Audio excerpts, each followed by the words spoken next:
There were LSD experiments that were utilized on people. There were MK Ultra. radiation, MK Ultra. Ewan Cameron, when he was funded by the U.S. government in order to try to erase an adult brain and re-imprint it with new memory sets.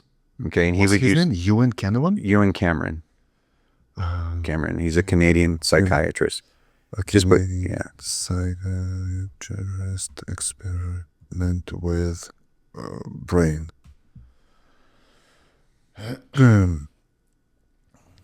Donald Ewan Cameron, a Canadian psychiatrist involved in a controversial brain experiment during the Cold War. Cameron worked at Allen Memorial Institute in Montreal, Canada. In the 50s to 60s, he ran experiments funded secretly by CIA under MK Ultra. He tried to reprogram patients' minds using methods called depatterning and psychic driving. What he did, extremely high doses of electroshock therapy, drug use, including LSD and sedatives, long medically induced comas, repetitive audio messages played for weeks.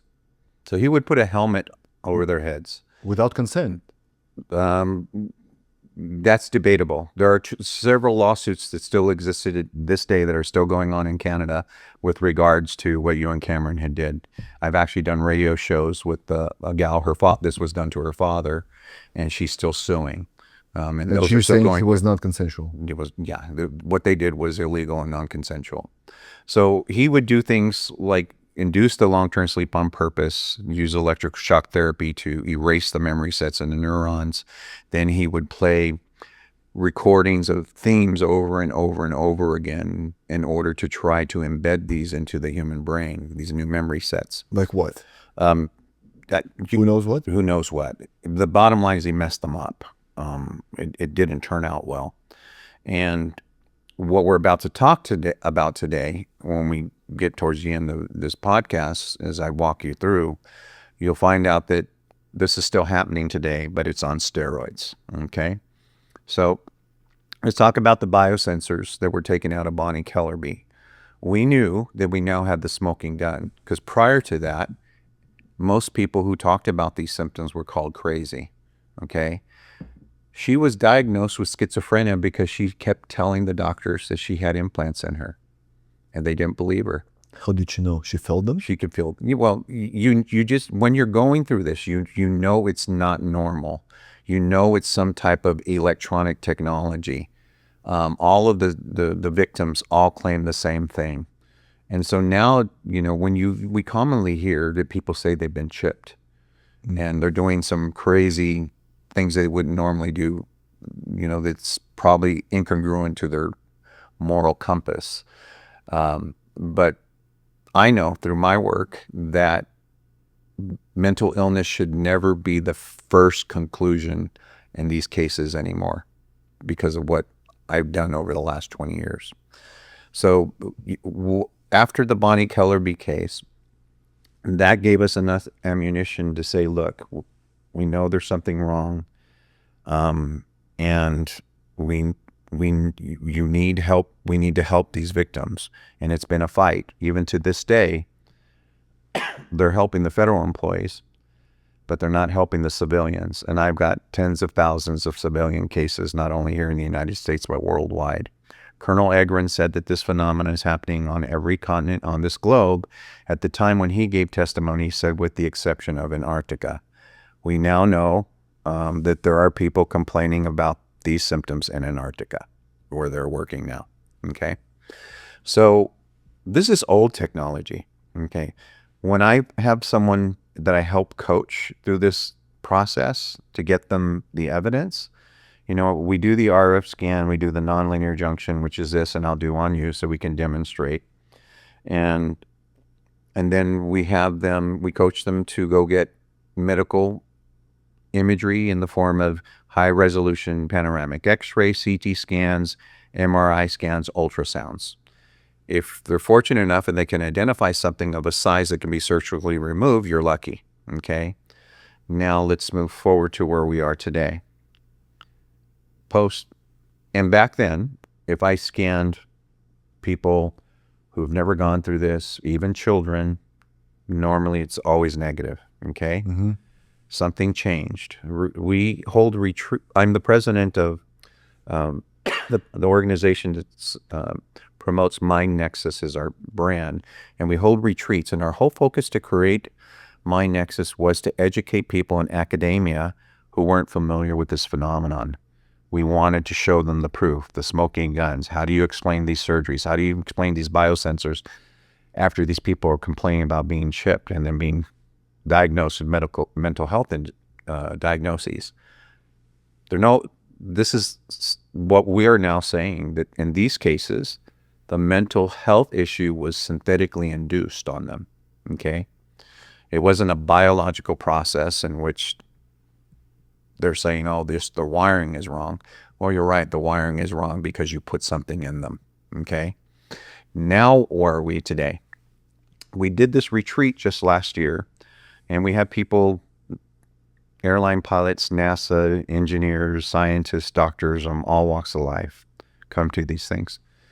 And we educate them about this. So I'm also a certified master hypnotist, and I became that because of my journey. I noticed that people who are most affected, doctors losing $10 million businesses and lawyers, you name it. I dealt with people from all walks, even judges, and people in intelligence agencies. And those who are most affected tend to have a high suggestibility, as what we, a percentage of high suggestibility, something between 95 to 100. 100 is the worst case because you're completely somnambulous, and that means that you're 100% suggestible. Now, remember what you and Cameron was doing. Just imagine if you can do that remotely, okay? What you could do to someone, okay? So, I was asked after I was giving us a presentation on how to positively program your subconscious mind and stop using negative talk. This was a motivational type presentation. And after I was done, they asked, can you please scan us? And I said, okay, but you're all going to come up negative. And so I did. And I was shocked. They now all became positive. They were all showing positive findings in the same patterns that I was finding in the symptomatic individuals. This has never been before been found. And people ask, well, what's that pattern? And the pattern looks like this. They're always positive in the right left TMJ, nasal dorsum, the occipital portion of the head, base of the neck, right and left apex, clavicles, right and left arm, upper abdomen, hips, quads, calves, and lower lumbar, and the scapula. Very consistent. It's not random. It's always in those locations. And So it means in every place there is a sensor? well, back then, depending on what your pattern was, I can tell if you were a soldier without you telling me anything, because we always do these blind. I say, I don't want to know what you're experiencing, where you're having issues. I don't want to know your history. I just want you to stand there and be quiet and let me do what I need to do. Okay? And I would scan them, and depending on what their pattern was, I can tell if they were a soldier, I can tell if they'd been incarcerated, or I could tell if they were just the general population. You can superimpose their scans over each other. If they were soldiers, and they'd be the same. Mm-hmm. If they were incarcerated, they would be the same. If it's the general population, it would be the same, except for a couple of anomalies. And whenever there was an anomaly, that means somewhere outside of that pattern. When you dig into their history, they've always had some type of medical procedure or surgery. So now, where are we at? I was very concerned about this because I said, the only thing that's happened is this little pandemic thing that we just went through. So I was invited recently to help with a study in the UK, and I just returned 2.5 weeks ago from the final of the study. 2 months ago, I was asked to help with the study because they were claiming, in fact, you know what, right now would be a great time to go ahead and show that video. The trailer? The trailer. Okay, so you've sent me a trailer of the new movie that is coming out. Yeah. This is called Nano. So this is the director of Died Suddenly, the CEO, Died Suddenly 1. It had over 1 billion viewings day one. And they're now doing Died Suddenly 2, and they've been following me around the world, filming my work and interviewing experts in this phenomenon, which we'll expose completely here on your podcast. When this movie is coming out? He's within the next 3 months. Okay. Okay. So guys, this is the first time I'm seeing the trailer with you. Our diplomats in Havana, Cuba, started complaining about this weird frequency being beamed to their heads, followed by short-term, long-term memory loss, brain fog, nausea, vomiting, vertigo, severe head pain, and electrical shocks to the body, specifically in the torso. Now, the interesting thing is they can't get away from the signal no matter where they go.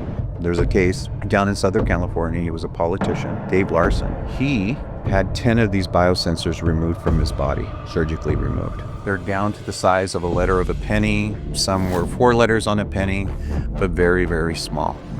These were all comprised of electronic components and sensors. They transmit data in real time. It was at this point I knew that we were onto something bigger than ourselves. In 1972 is another report put out by the United States Congress, also using RF radio frequency to remotely read thoughts.